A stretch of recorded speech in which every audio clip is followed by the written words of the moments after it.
Okay, this is part three of why we realize so little truth about many different topics in society today. And I was talking about how even religion as a important societal pillar and construct has been absolutely corrupted today.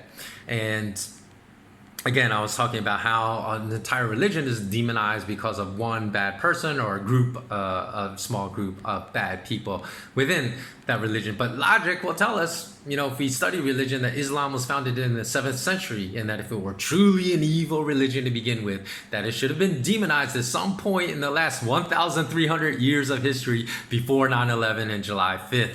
July 7th, 2005. So in other words, one should never have a strong position about anything. I'm not just, referencing religion, but you shouldn't have a strong position about food, like GMO foods, technology, politics, anything, education, without studying it first. Because how many people dismiss the things that I've said about the differences, the real differences between education and academics without ever having read one single book about the history of education? And if you haven't, then you can't debate that subject intelligently with me. So it's the same thing when it comes to the vast majority of opinions that people hold about certain topics. They should be totally invalidated because they have not done a single day of research or read a single book about subjects which they hold such strong opinions about. And when I was in business school, I'll give you another example. I remember having a discussion about the east side of a city in which I was living, which was markedly different from an economic status from the west side of the city, because the east side of the city was inhabited by mostly low-income blacks and Latinos, and the west side was inhabited by mostly middle and upper-class whites. So when I relayed that the difference was shocking to a classmate of mine when I was going through my MBA program, I mentioned that one could drive for miles on the west side and never encounter a single cop car. But when driving on the east side of the city, one would come across a cop car, seemed like every single block.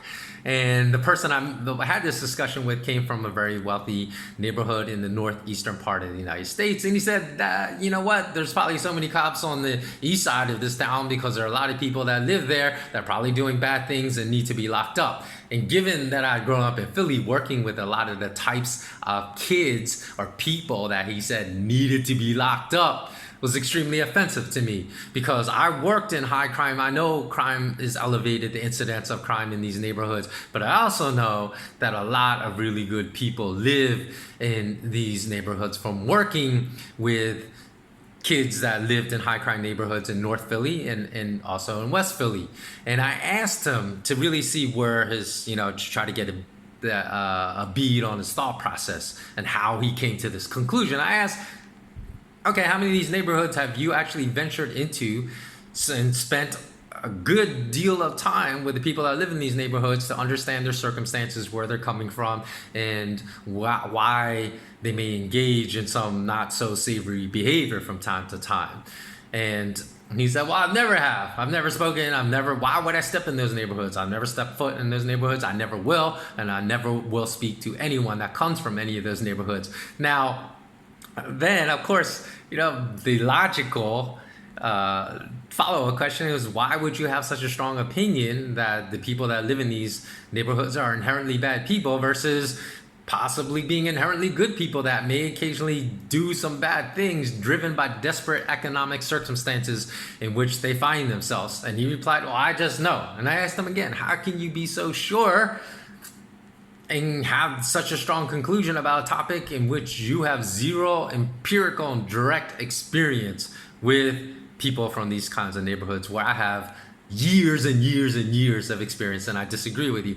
And he just replied, because that's how animals behave. So that's the exact problem with judgmental people today, that they are highly judgmental about topics which they know nothing about. And again, I went to business school a while back, so this is not a new phenomena. It's been happening for decades, but certainly social media and the death of real investigative journalism has expedited the proliferation of the percentages of people in society that think they're an expert about a topic and have deep understanding about topics that they know nothing about. Because reading an article in a newspaper or watching a news segment about a certain topic almost never provides real understanding about any topic, and certainly does not provide a good balanced understanding about the topics which they report upon. So even today I saw more news about US intelligence personnel along with Israel and Saudi Arabia state personnel, all officially blaming Iranian government agents for the attack on Japanese and Norwegian ships in waters off the coast of Iran that happened in June of 2019. Now, in other words, the people vouching for the Iranian attacks were state officials, because the Iranian officials denied they were responsible for those attacks, were state officials from two of the worst human rights offenders in the world, Israel and Saudi Arabia, among which Saudi Arabia is currently committing genocide in Yemen, actively bombing and attempting to starve millions of Yemenis to death with the complicit aid of U.S. arms used in their attacks. And U.S. state officials that are led by intelligence agency directors that have admitted to lying in the past. For example, Mike Pompeo, right, who's at the forefront of all this "we need to attack Iran because Iran is evil" narrative, actually told university audience in the United States that his job as a former director of the CIA, and he gave this speech recently in May 2019, was to be responsible for, quote, lying, cheating, and stealing, end quote, for the benefit of the United States. Quote, like we had entire training courses, end quote, on how to do that. So he followed that speech in May of 2019 by relaying that his goal in Iran was to reduce, quote, Iran's oil exports to zero, quote, to deny its government its, quote, principal source of revenue, end quote. But although that sounds like, because it's just words on an economic level, people that don't understand how economic sanctions work will not understand that that's going to strangle the economy of Iran and starve its people.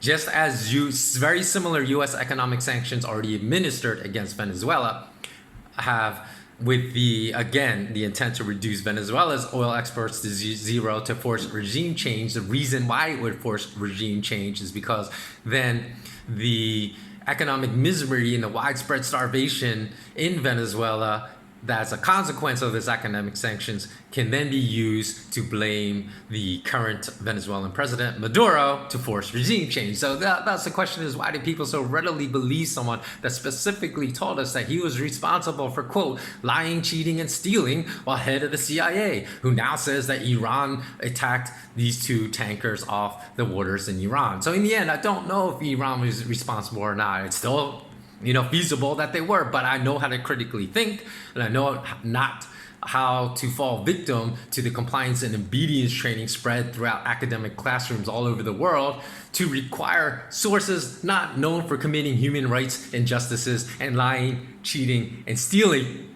as my source for an allegation I'm going to believe. And as I stated previously, the simultaneous corruption of all important pillars upon which the foundations of society are constructed is extremely important to bringing about the New World Order into fruition, as the New World Order involves the complete destruction of religion, education, journalism, and knowledge by first politicizing these constructs and then weaponizing all these constructs into impure pillars that would be extremely easy to turn people against. For example, it had been reported that alleged hijackers that executed the 9/11 attacks were womanizing in strip clubs and getting drunk in bars in the week prior to the attacks. But only an idiot would call such people religious, but yet Islam and Muslims were blamed for the 9/11 attacks. Religion was, even though obviously these are all behaviors of very, very non-religious people. And Mike Pompeo, a person that proudly declared he lied, cheated, and stole his way to achieve his goals while directing the CIA, has publicly declared in interviews that he views himself as a good Christian that expects to go to heaven by virtue of his good deeds. And again, he admitted that he lied, cheated, stole. So that's what he considers to be good deeds. And only a fool, unfamiliar with Christianity, would blame Christianity for the millions of people that have died in the wars for which Pompeo has lobbied and often gets. So tell me where thou shalt steal, thou shalt lie, thou shalt cheat are part of the 10 Commandments of Christianity. And then, okay, I'll say you can blame Christianity. So we must understand these reasons. Okay, I'm going to go to part 4 now.